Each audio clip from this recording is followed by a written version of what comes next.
All right. Is this thing working? It looks like this thing is working. Okay. Well, welcome to the Drive with Slip. This is a little bit of a series I'm going to try to start doing where I'm going to do a little bit of recording as I get home or as I go to work or if I'm just driving around town. We're just driving with Slip.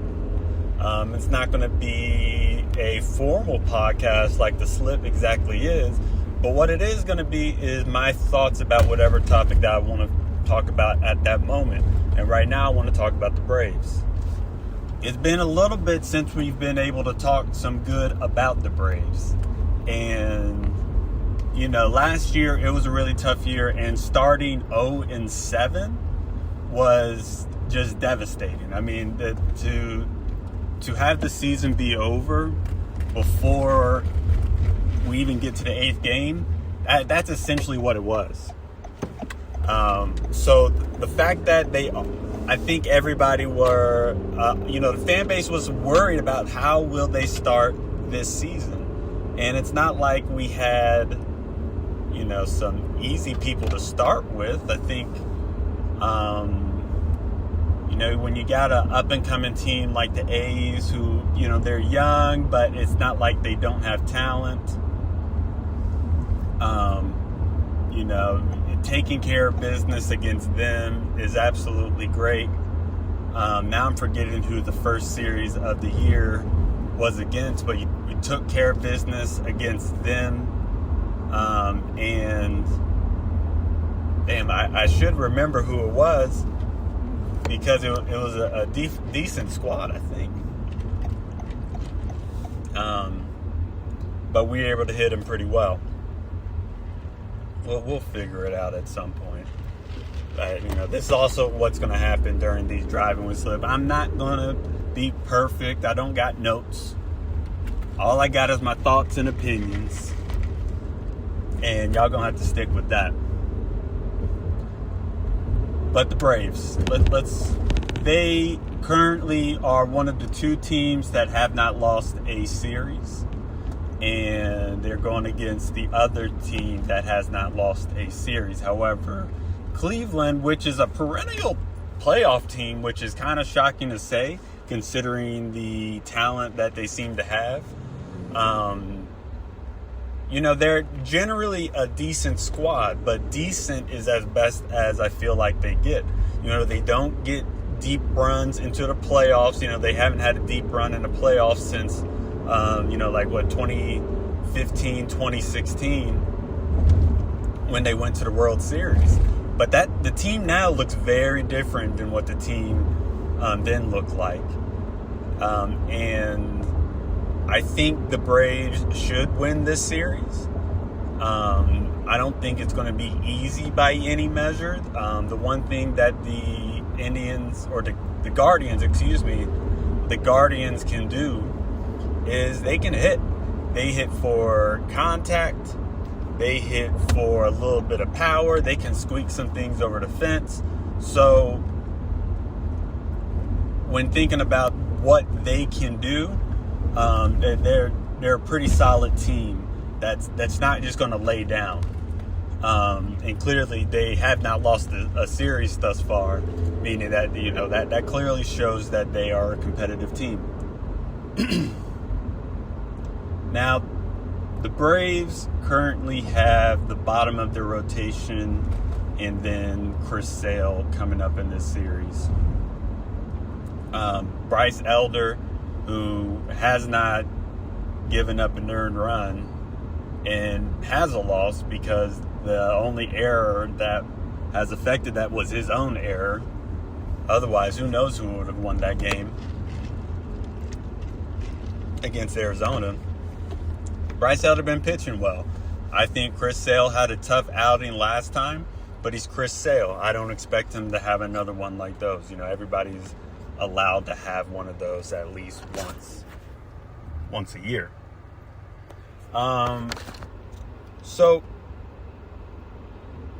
what I'm looking for in this series in terms of the Braves and just the hitters, I need Austin Riley to continue what he was doing at the end of the Angels series. You saw him working the other way more. You saw him sitting back on pitches. You saw him making more contact and making more quality contact, because he was making contact earlier in the season. However, he was popping up the ball a lot. And he also had a lot of strikeouts. It looked like he didn't have confidence. He was striking out looking. He was, striking out swinging at balls that you would typically see him hit. So we need Austin Riley to get back into the form that he has been able to show, in the 2001, 2002 season. 2003, 2004, and 2005, he really has not been that guy. Well, I'll take that back. The 2002 series, or the 22 season, he was pretty good, but he was outshined by other guys because everybody was balling on that team. It was a 100-plus win team, so that's why you see that. But injured last season, and he really didn't get things going. He wasn't looking good when he was healthy. The same thing as the year before that. He has not been the dependable top of the order bat that we know he can be. He needs to get back to that form, and he needs to get back to that form by doing the things that he did in spring training and doing the things that he's been doing over the past 2.5 games. And those at-bats over the past 2.5 games where he was working the other way. He was working the other way in spring training. He hit, I think, 2 home runs. 2 of his 5 home runs in spring training were the opposite way. When you are doing that, that is when you are hitting the ball well. And that's when somebody is on. So he needs to get back to that. Because if he gets back to that, pitchers aren't going to know where to throw him, because he can throw his hands inside and hit those inside pitches. However, I think he's pressing a little bit. I know he wants to get back there, but he needs to continue with his approach. When I was in high school, my baseball coach used to always say, Coach Wise used to always say, have an approach when you get up to bat. And sometimes when you see people have terrible at-bats after terrible at-bats, is when they don't have an approach.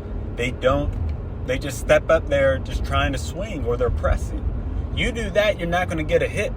Hitting is too hard for you to go up there and start overthinking things and trying to press and trying to do things specifically. When you get up to the plate, you got to stop focusing on what you're practicing, and you just got to do. The point of practice is to get it down as best as you can, so that when you are in the game, that you can just do, and it becomes a habit.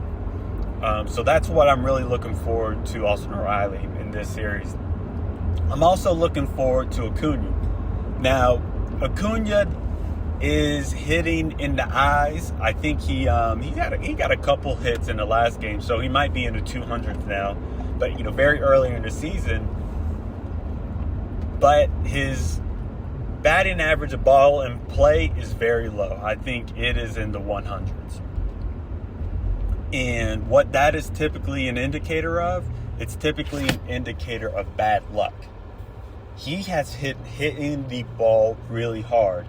Some stat showed, some advanced stat, I can't name this stat, not off the top of my head, but it shows that under generally normal conditions, he would have 2 home runs right now.